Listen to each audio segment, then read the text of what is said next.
जब हम कोई योजना बनाते हैं, जब हम सोचते हैं कि अब जिंदगी हमारी मर्जी से चलेगी, अब नया घर लेंगे, नई नौकरी पाएंगे, बच्चे को अच्छी पढ़ाई लिखाई देंगे, तभी अचानक कुछ ऐसा होता है जो सब उल्टा कर देता है।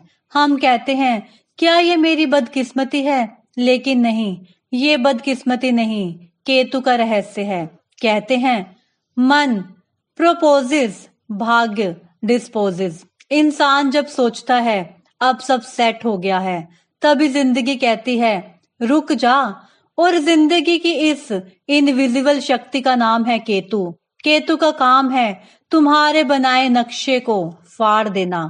तुम सोचते हो नया घर लूंगा, शादी करूंगा जिससे चाहा, विदेश जाऊंगा, पर फिर कुछ ऐसा होता है, घर की डील टूट जाती है, शादी अचानक रुक जाती है, वीजा रिजेक्ट हो जाता है, या कोई दुर्घटना तुम्हारा सब प्लान बदल देती है। और हम सोचते हैं क्यों?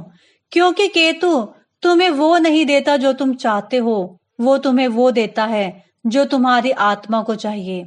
राहु कहता है और लो, और पाओ और बनो, पर केतु कहता है तोड़ो, छोड़ो, मुक्त हो जाओ।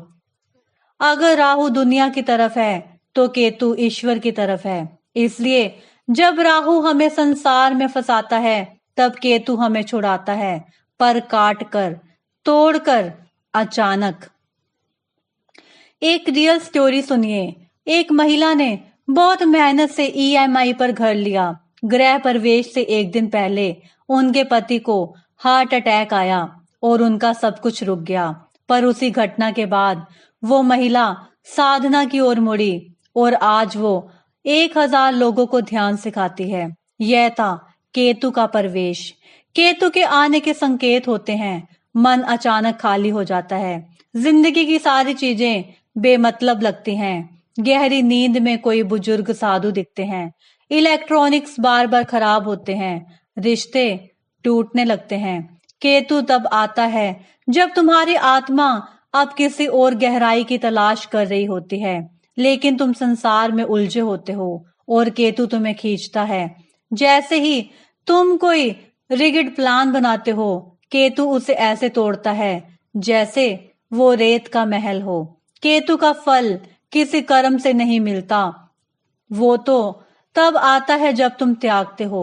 एक समय आता है जब तुम कहते हो अब मेरी नहीं, बस प्रभु की इच्छा चले, और वहीं से शुरू होती है सच्ची यात्रा।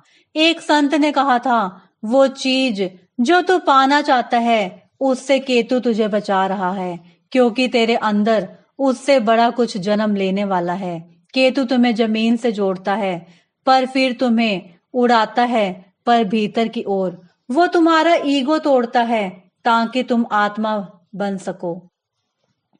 केतु ग्रह नहीं, गुरु है। केतु कोई ग्रह नहीं, वो तुम्हारे भीतर बैठा मौन गुरु है, जो तुम्हारे बनाए सपनों को इसलिए तोड़ता है ताकि तुम ईश्वर के सपने को जी सको। जब तुम्हारा मन कहे सब बर्बाद हो गया, तब आत्मा कहती है अब तू सच्चा हुआ। इसलिए अगली बार जब जिंदगी तुम्हारा कोई प्लान तोड़े तो शिकायत मत करना, बस इतना कहना केतु आया है, अब कुछ असली शुरू होगा। केतु तब आता है जब तुम्हारा मन चिल्ला रहा होता है, पर आत्मा मौन में मुस्कुरा रही होती है। यदि आपको यह वीडियो अच्छी लगी हो तो हमारे चैनल को सब्सक्राइब करें और इस वीडियो को लाइक करें और अधिक से अधिक शेयर करें।